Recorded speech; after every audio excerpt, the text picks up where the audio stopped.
Hi, welcome back to the Becoming Young podcast. I'm Josh, and I'm here with Janae. Hi. We'll talk a little bit today about habits, which I think are so important, but it was just sort of reinforced for me over the weekend as I was getting back into my lifts. Yeah. And I ended up personal besting like multiple different things at the gym after taking some time to lift lighter over the last couple of weeks, which is always, every time I do this, is just shocking to me because I always go to the gym thinking I'm gonna have a horrible day and I ended up having something great happen, right? And so Yeah. And isn't that so it's really interesting? amazing. It's like on those days where you're feeling, oh, I'm not as good or I'm not as, intense as I want to be. And then it ends up actually being some of your most effective workouts. Yeah, and that's happened to me multiple times. In fact, I was doing research afterwards, trying to figure out exactly what it was, right? Because that's just the way that I do things, and I think it's probably some combination of things. It's a bunch of different things happening, but it's a consistent outcome of whenever I feel that I didn't sleep well, or that things really aren't going to go well. And what is it? It's the habit, right? It is coming back to that habit. So let's get into it. Let's just talk a little bit about what that is. I mean, I know for me, overall, on my journey to live healthier, to have that longevity lifestyle, it really is focused around the boring stuff. And I know people don't typically want to hear that, right? I try to make it super exciting. I try to make the mundane, boring things exciting. And sometimes my kids I've got some grown-up kids, and sometimes they make fun of me for this because they're like, how can you be so excited about, eating an apple or something stupid? But I try to find the joy in those little things. And so that's sort of how I set myself up for success, right? If I have joy in these little moments, it makes life a lot easier and more enjoyable to do those mundane tasks. Right. And finding those moments of joy in those little things is very powerful. So again, like going back to this weekend for me, there was one day, I think it was Saturday, my nutrition, and that's the first thing we're going to talk about is nutrition, habits within nutrition. On Saturday, my nutrition was horrendous. And I'm looking at basically what I ate that day. It was really carb heavy. Almost no fruits and vegetables. I mean, I always eat fruits and vegetables because, again, it's a habit. But my normal, 5 to 15 servings of fruits and vegetables a day, I was like at 2 or 3. And I'm feeling it, I'm feeling like... Yeah, you can. I mean, and so because I can too. Like, tell me, what do you feel? I don't think a lot of people really know what this is like because I've talked about this before. People think I'm nuts. Yeah. But what does it feel like to you when you're low on the fruits and vegetables? Yes, I love this question. I feel this low-grade lethargy. Say that right. So I feel this low-grade feeling of kind of this dullness within my body. It's probably the best way to describe it. And when I am eating lots of fruits and vegetables, I feel this intense vibrancy going through my body, right? So when that's not there, it's this feeling of overall dullness. So I wouldn't even describe it as low energy per se. It's just a dullness because I had very similar energy, and I'm looking at my habits this day. And again, we're doing this celebration of life. I've got kids everywhere, candy everywhere. I'm not really big into candy, but I did have a few pieces, which is not really my, protocol, but I'll have a little Give bit Janae here some and chocolate there. cake. No Right. candy, just some chocolate cake. I love the chocolate cake. That I will have 2 or 3 pieces. But the candy I'm not so much into because there's this, especially here in the States, there's like this waxy feel and it's like not enjoyable, but like rich, decadent chocolate cake. Yes, give me some of that all day long. But again, like I'm looking at my habits for that day of eating. I had some really rich lasagna that a friend from Italy made for me. So that was really indulgent, but the only vegetable in the way they make it in Italy is basically the tomatoes. It's not full of vegetables, kind of like we have it here in the States. It's basically the sauce, the meat, and the pasta. And that was like the healthiest thing I had all day, by the way. But then, I had an apple or something and a plum. So that was like basically my healthy protocol for the day. The rest was like bread, some candy, like this is the most unbalanced diet that I've had of the week, and I'm feeling this dullness, not feeling great. At the same time, in my mind, I want to go to this place of, ugh, bad habits today. I'm ruining my health. I'm, sabotaging myself. And then I stop myself in that thinking and say, you know what? I have maintained very good habits throughout the week. It is actually okay for me to have a day where this is how I feel. This is what I want to eat. And engaging in a day where I'm celebrating is a loose term I would use for, this anniversary that's really difficult for me to engage in. It's like there's all these life experiences that happen that impact our habits, that impact our daily choices. But then it goes back to, what have I maintained the week before this happened? And the week before, I have maintained my, regular protocol of lots of fruits and vegetables, high protein, high in good fats, and, very healthy carbs. And so this was a very different day. I felt the dullness. I didn't feel good. Part of me, I think subconsciously wanted to feel a little bit more dull. And so it's almost like my body was interacting with the way that I wanted to feel, and subconsciously bringing into my space, more of the candy, the bread, the pasta, that type of thing, to actually feel more dull. And I think that our bodies are so intelligent. Our mind is so intelligent.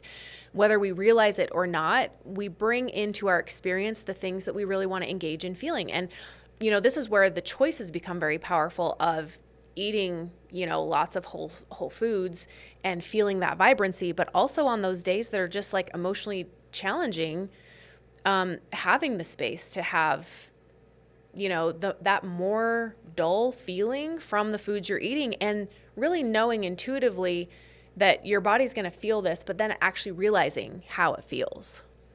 It's interesting, right? I think sometimes people do a very interesting mind game with themselves, where they're taking food, they're either punishing themselves or they're rewarding themselves, which, I'm sure at some point we can have a psychologist on to talk about, right, the food psychology, behind how people do that, and people sabotaging diets and losing weight. And I mean, there's a whole thread, a whole rabbit hole to go down there. But I do think it's a really, you bring up such a great point, which is, and this is something that I adhere to as well, right? Which is, for me, being 100% successful is being 80% compliant. And I know that sounds weird, right? Because it sounds counterintuitive, but the fact of the matter is, none of us are perfect. And I think a lot of times, you're not perfect, Josh? Yeah, right. Come on. Well, I know you're perfect, Janae, but I am definitely not perfect. So I want to sort of set myself up to realize that there is no world in which I am going to be 100% compliant. So why should I? Because that's how people like binge on, sugar and all the rest of that stuff. Is you say, hey, I messed up, right? I had more ice cream. I'm going to tell you a story about what happened to me on Saturday night. And, I messed up. So now that I've had one bowl of ice cream, now I'm going to eat 5 bowls of ice cream because I already screwed up, right? Which seems logical, right? If you had one. Yeah, right. Of course. But I think, when we talk about this in context of longevity, right, and how we're aging well, part of this really is setting up these habits around the nutrition of, first of all, coming to the understanding that you're not going to ever be perfect, and that's okay, and that you can live your life. You can have a day, or even 2 days sometimes, occasionally, whatever that is, to allow you to be in the moment, right, and not be sort of held prisoner. I don't feel held prisoner by my habits. I don't think you do either, but I think a lot of people do feel that way, and it's sort of, this is sort of like some sort of, AA program, right? Like the first step in acknowledging, that you're being held back by your beliefs about food is acknowledging that you have a belief about food. And I think a lot of people do have that belief. And so I personally try to keep myself to that 80%, right? 80% compliance. And I do that around, what are those pillars? They're the same pillars that you talked about, right? I try to get myself to 7 to 10 servings of fruits and vegetables. I liked how Janae tried to up me to 15 servings. I want to see you eat. I want to see you eat 15 servings. Oh, I will let you watch every bite. So 7 to 10 servings of fruits and vegetables daily, right? I attempt, and I was actually talking to some of the guys producing today about getting my 150 grams of protein in, and that's difficult. It takes a lot of work and planning, and a lot of days I don't meet that, right? But it takes intentionality in order for me to think. So you've got your protein, you've got your fruits and vegetables, and then you do have healthy fats and some carbs in there, but really keeping that balanced stuff. And what does that do? That's allowing the body to be in good homeostasis, and it is making sure that we are not unnecessarily spiking glucose and a bunch of those other things. And I want to talk with the doctor about this when he's on in another episode. I'm super excited to have him join us. I'm going to keep teasing this on every episode until he's on here. But we're excited for him. I'm super excited. I was just texting before the episode, but I think it's really important to be thinking there's all these chemical reactions in our bodies that are happening, and that play into so many of the different your cholesterol and your lipids and your glucose levels and all these different things, and we want to keep those as young as possible. And the best, easiest way to do that nutritionally is to eat that balanced diet that's heavy in the fruits and vegetables, right? I think a lot of people get super focused sometimes on like all meat or all plants or all whatever. I don't think that there is, my personal opinion, right, is that there really isn't one best diet. Right. The best nutrition is the one that you can do consistently. And then also how is it affecting your body, right? Because some people do feel better when they eat, predominantly more meat or more plants, and that's where you have to figure out where is your body finding that homeostasis, right? And you were just saying, Josh, one of the things you do, kind of like a life hack, in this getting all your vegetables in. How many servings do you have at breakfast? Well, I don't have breakfast most days, and that's a whole other thing. We can talk about intermittent fasting and everything. I'll leave that. Right, but it's whenever you, break meal, the fast, right? My first meal. Yeah. Right. So my first meal, I have 7 servings. It's a 7 servings of fruits and vegetables in my protein shake, right? So right, and so if you do that, 7 right out of the. How many more do you need throughout the day to get all of them? Well, I only need 3 to get to 10, right? So it's you just about knock out the entire day's worth of vegetables and fruits in one meal. And then how much freedom does that give you the rest of the day to kind of eat? So much freedom. And I'll tell you what, I was having this conversation with my sister the other day about some of these, they shall not be named green powders and things, right? That are, which by the way, I'm going to say right now, we're not promoting that. But like this idea that we're going to hack putting all of these fruits and vegetables in this powder, I have news for everybody who's watching and listening to this. That is not a replacement for the Whole Foods. Nope. It's not. It's a great replacement supplement for something. Yes, it's a great something, but it is not the same as getting an entire, like if you take a bunch of broccoli and carrots, it is certainly not the same as blending that stuff up or eating it raw or whatever. So that's always, there is no shortcut. Just like you can't take a pill instead of going to the gym. Right. You're not going to be taking a powder and getting everything that you're getting. So anyway, so that's that. I just wanted to say that out loud. So I think those are my tips. Do you have any other specific tips on what you do to get your nutrition in line? One of the things that I always do as I approach any meal that I'm having is I look at how can I add more fruits and vegetables to this. So let's say I do want to have a big thing of really carb-heavy pasta lasagna that my Italian friend made that is just like to die for delicious. I'd look at that and say, what other vegetables do I have just around the house that I can add to it? What other fruits can I have before or after, maybe fruits to the dessert, because I have such a sweet tooth. I love sweets. And after I have a very healthy meal, I tend to just want to have sugar after that. So if I have a piece of fruit after that, that tends to help that. I still want the chocolate and, the really rich, decadent stuff. And don't get the wrong idea that I'm eating that all the time.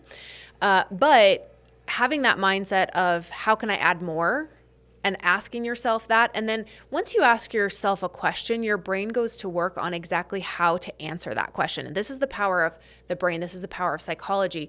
if you ask yourself that question, your brain wants to answer it. So then you're automatically starting to look for, where's another vegetable? Where's another fruit? How can I add that? And then you just naturally do. So it's very powerful to ask yourself those questions. So I've trained myself to ask those questions. And that's one of the tips that I use that really allows me to increase that without a lot of effort on my part. No, that's great.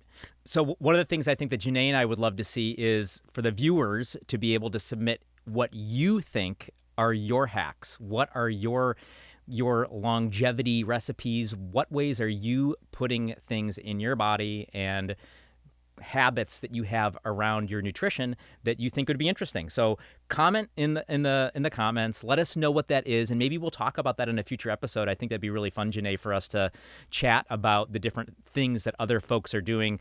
There isn't one right way to do this. So I'm just always fascinated to talk to Right. folks. And it seems like there's people, especially people who follow this type of content, that have these really amazing, habits that they have, kind of life hacks that they do, and we want to hear about them. So yes, please share those things. What are the most amazing things that you've learned in your journey along the way that are helpful to other people? We want to know.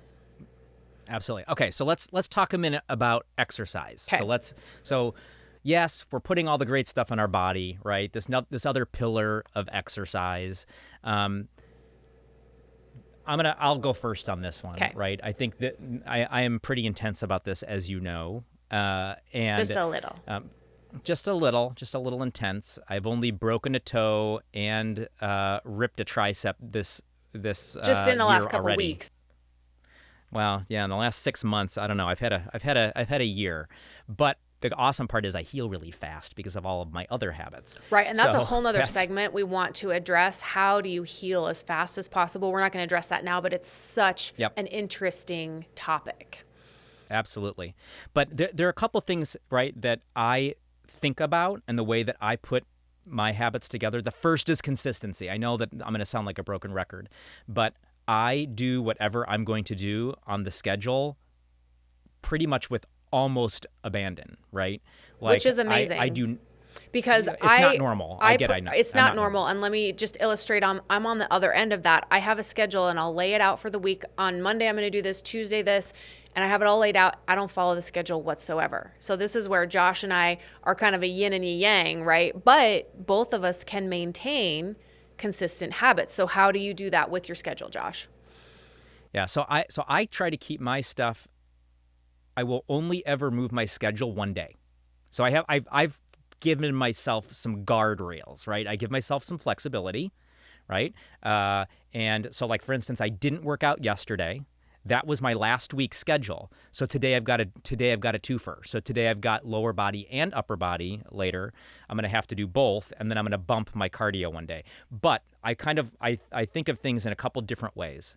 So the first is I always want to have strength. For me, a big focus, and I've been a runner for many years. So during COVID, I ran a ton of marathons. A lot of marathons. I don't know if we should do a whole episode on running, but I've tried to scale back a little bit of my cardio because the muscle is so important for metabolic health and aging and everything. So I try to get in the gym 4 days a week. What? You look like you've got some smart Well, I'm comment. just going to interject here. When I see runners running, I look at them and I'm like, oh, I'm so glad I'm not doing that. I'm inherently against running. That being said, and this is where, again, like our differences in how we approach this, intuitively at times my body's like, go run. So I will go run and I will run my little heart out, and then I do not run for a long, long time.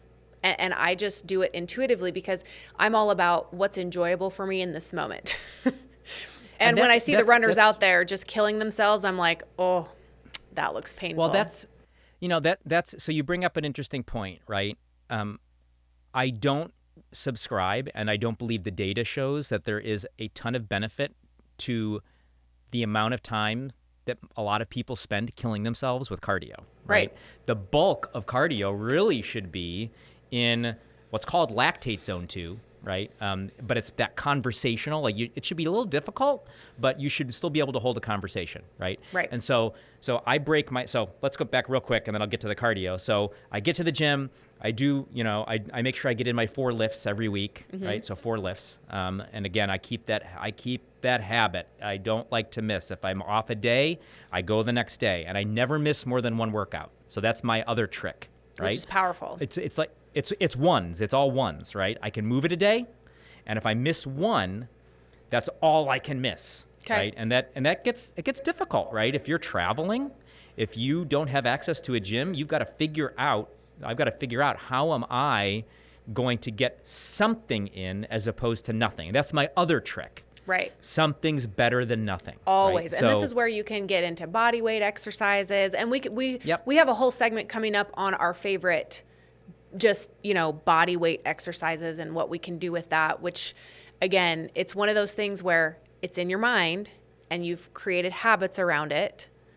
And that's what we're talking about today. Yeah. And so the reason I do all these things, right, is really because I'm thinking about 95-year-old Josh. And I know that having amazing muscle mass increases my bone health. It increases my metabolic health, right? That is going to sustain me over the next 50 years as I approach. And it's going to be harder to maintain that muscle mass as I get older, right? But I got to have it if I want to maintain it. But it's not as hard to maintain it if you are maintaining it and building it in your younger years. Then it makes it so much easier to maintain it. And so that's why as we're looking at this from this huge perspective of, year spans and decades, what we build now pays off for decades to come, right? Well, and this is the last thing that I'll say about this, and then I want to ask about how you schedule your stuff in, which is I think there's also an opportunity to use this. So there's part of this that you can use sort of as a, people are always feeling overscheduled and overworked. And this is an opportunity for you to spend 40, 50 minutes. It doesn't have to be a long time, right? 30 minutes for yourself to, even though it's work, it's a recharge. It's a way to keep your brain sort of at stasis. And the other thing that you can do, and I've done this in the past, is I've used this as an opportunity, and I've got a 16-year-old, right? I've brought my daughter with me, and it becomes a bonding activity, right? And so it's a way this isn't me kind of not parenting, right? This is me actually showing my daughter great habits. It's me being able to talk with her and make sure that, she is doing something not only that's healthy, but it is shocking to me over the years. I've been parenting a lot of years. A lot, and it's really interesting. Activity in general, right, is such an unbelievable way to get your kids to open up. So I use ping pong table. We have a ping pong table. If a kid is in bad shape and is having some sort of mental malfunction, right, which happens all the time when kids are going through hormones and everything else, I'll take them down to the ping pong table, and you would be amazed at what kids will open up and talk about. Yes. Well, I found the same thing happens when I bring my daughter to the gym to do the workouts. There's all kinds of fascinating conversations that happen. So, and we're really quick, a ping pong table, there's also been studies on specific like paddle sports where you're having to focus on the ball and, move in certain ways mentally and physically. Ping pong specifically is one of the best longevity games you can play, right? Have you heard about that? Yes. So there is racket sports in general is something that really does, and I'd have to go back and look at the research because I am not a doctor, but it has something to do, I believe, with the hippocampus and stimulating the brain and neurons in specific ways and patterns, right, with 3D and coordination. For this exact reason, I've been looking at a ping pong table. Now I'm even more motivated to get one. I cannot tell you, my ping pong table in my house probably is one of the most used pieces of like communal furniture outside like the couch in front of the TV. It's really an amazing thing, especially with kids. I love that. So tell me about let's talk about so I'm a freak show. I do things at a level that I know I am a freak show, but most people aren't going to have the sort of discipline that it takes to do my level, which is okay because their goals are not necessarily the same as my goals. How do you fit in? You've got these, and by the way, Janae's kids are fantastic. They're running around and they've got like bows and arrows, and like they're Lots of energy. like parkouring. It's crazy. So yes, I've got how do things you all fix over my it? house that they can climb up. And when people come over and all of a sudden they look up and they're like, oh my gosh, there's a kid there. I'm like, oh yeah, he climbs up the walls. It's what they do. So yes, they are full of energy. And I've created a lifestyle around the movement that they need, right? So to answer your question, this is a lifestyle that I've created within my own mind.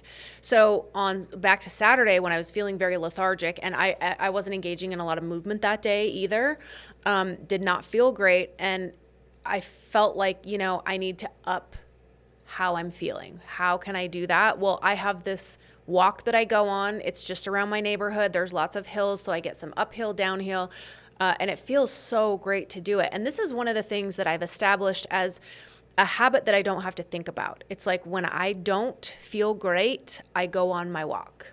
So this morning I woke up and I was feeling great. And I was thinking, maybe I'll hit the gym earlier today.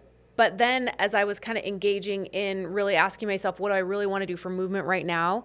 Because I'm like you, I go to the gym and do weights a minimum of 3 times. Now, I'm not this Miss One. I'm actually, when you were saying that, I was kind of thinking to myself, I'm a 3 person. So I can miss 3 times, which sounds crazy, but I can miss 3 days and then I go back and then maybe I work out 3 days in a row. So I'm still getting my 3 times in that week, but for me, it's very fluid and flexible. And then let's say one week it's 2 times, but the next week it'll be 4 times. And then sometimes I will miss an entire week. And I just give that a name called a resting phase. So I could miss an entire week of working out, but I will typically make sure I always go on my walk because that's something I don't have to think about. It's an automatic habit. I've already created this routine and there's no mental effort in it. It's just enjoyment. So this morning, instead of going to the gym, I went on my walk. And as I was stepping, I just want you to imagine this, each step padding along, right? And I'm just so deep in this enjoyment of how incredibly good it feels. That's how you want to feel when you are doing workouts, when you're exercising. So, as an audience, as you guys out there listening, what are the things that when you're doing them, it's like you're just falling into this bliss of this feels so good.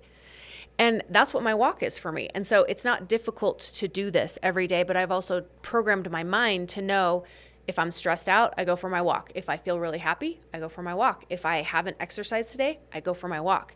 If I'm feeling really down, I go for my walk. So this is a go-to for me that maintains this habit of activity. And, as much as we want to say nutrition is the most important thing, and it's extremely important, actually, on the flip side of that, the more active you get and the more muscle you can build and maintain, the more leeway you have within your nutrition, right? As we've kind of talked about a little bit and studied. That's not to say you can be super active and eat junk food all the time, but you actually can occasionally, right? And so anything is possible the higher your activity levels are. So my activity levels are quite high, but also in my brain, I've programmed it to know when I have a go-to need for physical activity, there's one thing I go to that's super enjoyable to me. And so, what do you have in your life that's like that? What have you programmed your brain? Or, thinking about, oh, okay, there's this concept, I can program my brain to have a physical activity go-to. And what do you want to create it to be? Rather than this regimented schedule. Yeah, I love that. And I think it's important that people acknowledge and hear what Janae just said, right? Which is, you can do it. You can do it, yeah. And my life is very chaotic. I have 4 young boys. Sometimes I'm just on the verge of losing my mind, and yet because I have programmed my brain to take care of myself, to maintain high levels of physical activity because I know it feels so good, it's easy to maintain these habits. And when I say easy, it's because I have programmed it to be easy. Easy is a choice, right? Because what's also really hard is not doing physical activity, not prioritizing it, feeling that dullness in prolonged periods of time, and then not being able to engage in life. So it kind of comes into the choice of what hard do you want to pick? Do you want to pick the hard of training your mind within these habits, or do you want to pick the hard of reacting to not having habits that you've created for outcomes that you want? You know, and I want the outcome of feeling high levels of energy, feeling vitality, feeling intense enjoyment as I walk, or do any other workout that I choose. But I have my default of walking, and it brings high levels of enjoyment for me, high levels of de-stressing, high levels of just what I would call just about, you know, orgasmic bliss as I'm just walking. And I'm not talking about like the sexual orgasmic, but that feeling of such deep like body enjoyment. And that's the connection that you have within your body as you're training it to love these physical activities. Then you love the physical activities, your physical activity levels go up. As your physical level of activities go up, you feel better. As you feel better, you get more enjoyment out of life. And then you start, you know, naturally choosing foods that feed your soul and your body and then contribute to that feeling of vitality. So it's this cycle of choice that creates habits, that create this outcome that is so powerful. So really taking a moment to step back and ask yourself, how do I want to feel? Because once you ask yourself that, again, like I said, your brain goes to work and says, how do we want to feel? How do we answer that question? Well, and you set up the last piece of this so perfectly, right? Which is, well, then what, right? So you do all this stuff, but you got to do it again. Right. And you have to be able to recover. And so the other thing that this was actually the first thing out of all the things that I tried to put in place. The very first thing that I did, Janae, was focus on the sleep. Yes. And so let me tell you where I was, right? I had spent a lot of years with very poor sleep, very high stress, right? And when you had that poor sleep and high stress, what happened to you? Everything fails, right? So your motivation for doing the physical activity goes down, and then you're not doing the physical activity, and so then you're like, well, now it just doesn't matter. I'll just eat this thing over here, right? So it's all connected, right? And how many of our audience can probably relate to that feeling right now? Absolutely. Yeah. Absolutely. And by the way, the studies show, the data shows that a lot of people have crappy sleep, right? And so this is potentially one of the first places that you can make those small habit changes in order to recognize big results, right? Because your sleep controls a lot of different things. Your sleep is controlling metabolic process. Your sleep is controlling recovery. Your sleep is controlling hormones. Your sleep is controlling hunger.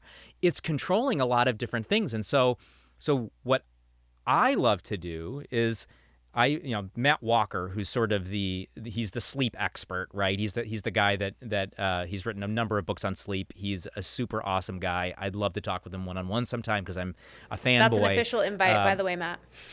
Official invite. I'd love to have Matt Walker on, but he talks about all of the amazing reasons that sleep is just so important. And so there are a couple things that I do. So the first thing is, right, keeping the schedule. It's literally oh my gosh, that easiest. Sounds so boring though, Josh. It's the most boring. I cannot you know how boring it is to even know that I go to bed at 10:30 every night?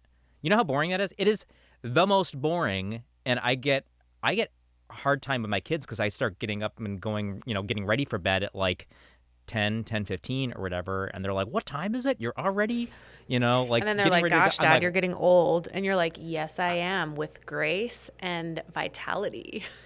And you know what? And I feel like a fucking $1 million the next day. Exactly. So who's the fool, right? So the schedule is number one. I stick to that schedule, right? And it doesn't mean so my story for this weekend is I ended up going out. I ended up being up until I don't know, almost 1 a.m. on Saturday. Oh my gosh, what's Josh like at 1 a.m.? Do you want to give us a clue? I mean, I was starting to hurt at 1. I will tell you that. But this is the great part, right? The great part is because I stick to my schedule all the time, what's the 80-20 rule? The 80-20 rule is because I'm following that schedule at least 80% of the time, I had no problem staying out until 1 and feeling pretty darn good the next day. And then ironically, that was the day that I PR'd on my chest, on my bench pressing, right? Right. I thought I was exhausted. I was up. I got only, I normally get 8 hours and 15 minutes of sleep is my average. And Love that. I have the data. Right. But I only got, I think, maybe like 5.5 or 6 hours. And I was like, oh man, I'm like, this is going to be a horrible workout. Here I am going into the gym, bench pressing 160 pounds, right? Like that is crazy. And I'm like, my brain, I can't even comprehend that. But it's because I followed that schedule. And so, I felt a little lower energy, right? Because I normally feel super high energy. I'm normally, even when I'm not caffeinated like I am right now. Yes, we love caffeinated Josh. He's so fun. I'm pretty fun. I'm a pretty fun dude. But I felt fantastic. So schedule is number one, right? Like that is absolutely it. The second is having that sleep environment, right? So I have stuff that is super, super dark. I'm not having those distractions. I've yet to try an actual sleep mask.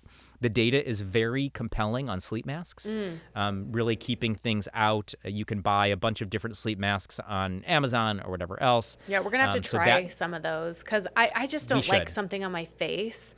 But it's very helpful for me if I'm in a place where it's light or if I'm sleeping in a place that's not normal for me. Or like I just went to this women's retreat and we were in this bunk room and I was like, oh my gosh, how am I going to sleep with like 20 other women in here, especially if they're talking?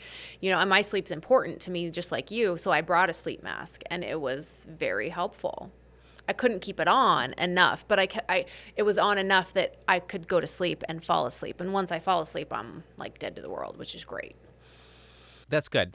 So what habits? So those are my habits around sleep. What do you have to keep yourself sort of in the sleep zone? Yeah, well, so I want to comment on a couple things you said. So you stayed up till 1 a.m. or whatever time it was, and how much more deeply enjoyable was that for you rather than doing that every night and having it just be this, constant habit of staying up late, not feeling great, then getting the party vibe and going into it, because I think we've all had phases in our life where that's that, right? And then we start obtaining these better habits and going to bed early, and that seems boring, but then it doesn't exclude those experiences, right? But then when we choose into those experiences, how much more enjoyable are they?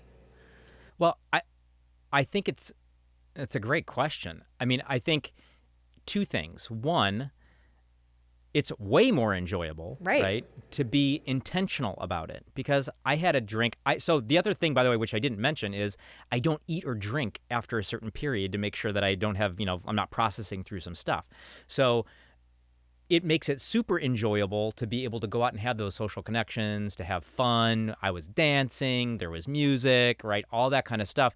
And it was awesome to be able to not worry also about feeling shitty the next day. Right. I now sort of know my body enough to know, hey, I can take a hit one night of sleep. Next day is going to be great. So I wasn't sort of like lamenting the next morning, right? Which I can tell you from the past when my sleep schedule was not all locked in, that there would be times I'd be thinking, well, this is great, but I'm going to suffer tomorrow, right? Like I'm going to this is not great. So it really does enhance that experience. Right. And it makes it special. And that's, for me, that's what a lot of these things are, is how do you make something special? How do you make each one of these experience something that is extra? Right, exactly. So you have this deviation in your sleep schedule. Then you go to the gym the next day, a little bit tired, but also thinking, oh, maybe this isn't going to be a great workout. And it ends up being one of your best workouts. So then I want to address, how powerful is it to have deviations like that within your schedule? Because if everything's the same all the time, your body starts to get in this rhythm where it's used to that, and it becomes like this low grade like norm where there's not this intensity that comes in. So the reason I want to point this out is you had a deviation in your sleep, but then your body came in and compensated in a way that actually probably helped you build additional muscle in that moment because you were able to perform better. Why? I can't tell you scientifically why this happens exactly right yet, but I'm sure, Josh, you can find us the studies. But I think also deviation within habitual routine that you create actually creates exponential growth within the routine. So then it's almost like this ability to say, okay, I have this really great routine that I've established. Now, how can I create deviations that are really extra fun and I get to enjoy them? And then the outcome is going to be even better within my performance because of the deviations. I think that's great, and I think we talk a lot in the program about making aging an adventure, and I think this is part of this. That's part of what this really is, right? Is you want to make sure this isn't about having just protocols. This isn't about saying, hey, like being robotic. None of us are robots here that are preparing the same meals. There are a number of different folks online that talk about, it's like the Steve Jobs approach to everything. Steve Jobs like ate the same things, wore the same clothes, drove the same pass, and it was all about this deal that he didn't want to waste the decisions. Right. Yes, don't waste the decisions. Right. Which is there's psychology behind that for sure. But there also is psychology behind living, right? Yes. And being in the moment. Yes. And I think you have to think about how do we marry those two things? Like they're not mutually exclusive, but you also they really shouldn't be one or the other, right? Moderation is always a good thing in everything. So and both of I those agree. have a place, like that. Absolutely. Here's the routine and the mundane, and then here's the other side of that that's like exciting, and there's deviations. And I think that's what we're really addressing in this episode is you create the framework of the habit and the routine, and then within that you get to choose deviation. And I was talking to a younger friend of mine, and they were wanting to go out, and I ended up saying, I'm not going to go out tonight. And they were like, oh, we knew you weren't going to go out. You're so old. You're getting so boring. And I'm like, no, actually, I'm very intentionally choosing this because I want an outcome tomorrow of feeling rested. And it's like I want to save this choice to go out for another night where it works better for me. And I feel like as we age and gain the wisdom that comes with the experience, you really start to know what you're getting into when you stay up late, when you have alcohol, when you engage in these choices that we're now talking about as more deviations within a very habitual routine of really good, powerful choices that create the specific outcome we're looking for, right? And I love that I could make that choice because it feels like I am so empowered as a 41-year-old human being not to just be swayed by, whatever's happening at any moment. It's like I can take that all into context and say, here's what I'm choosing because I want this outcome, and I see things in this greater perspective now. So it didn't feel like, oh, I'm missing out. It felt like, no, I'm really choosing into the life that I'm creating. And how powerful is that when you really know and are orchestrating what that is? Yeah, I think that's the big takeaway. I think that should be the takeaway for the audience, right? Is so often people read a book, they go to a website, they listen to a podcast or see a video, and they say, this is the way, right? Do this and you will fix your sleep. Right. But it needs to be this way. And the fact of the matter is there are just multiple ways. You are in control of being able to find the plan that works for you, right? And it is not a one size fits all. No. It might be a one size fits most, sure, perhaps, for part of it, but there really is flexibility. And a lot of it, really. And yes. And then taking that flexibility and creating the mindset that deviations create a more powerful habitual routine. Absolutely. Well, I think so. We were going to talk about stress. I think we should save this for a future episode. Stress probably deserves all of its own anyway to talk about. And unfortunately, we could talk all day about stress. I think so. So I think I feel good about talking through that today. I think I would love to hear from the listeners, from the audience. What tips are you looking for from us? Are there topics that you're interested in after we went through all of these different things today that you would love for us to dig in more on? Yeah. I would love to hear, and I know Janae would as well. Yeah. So let's look at, today we talked about nutrition.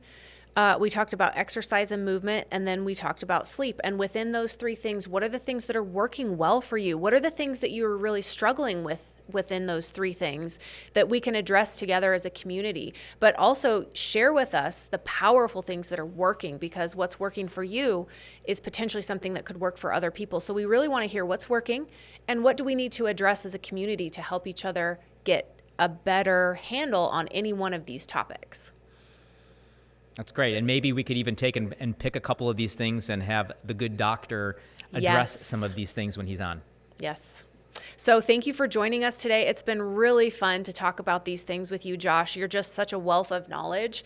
And I love sharing my experience with you and hearing yours as we are, learning and growing within this, many, many decades that we're going to have together, because, both Josh and I are going to live to at least, what is it? We decided 120 minimum, right?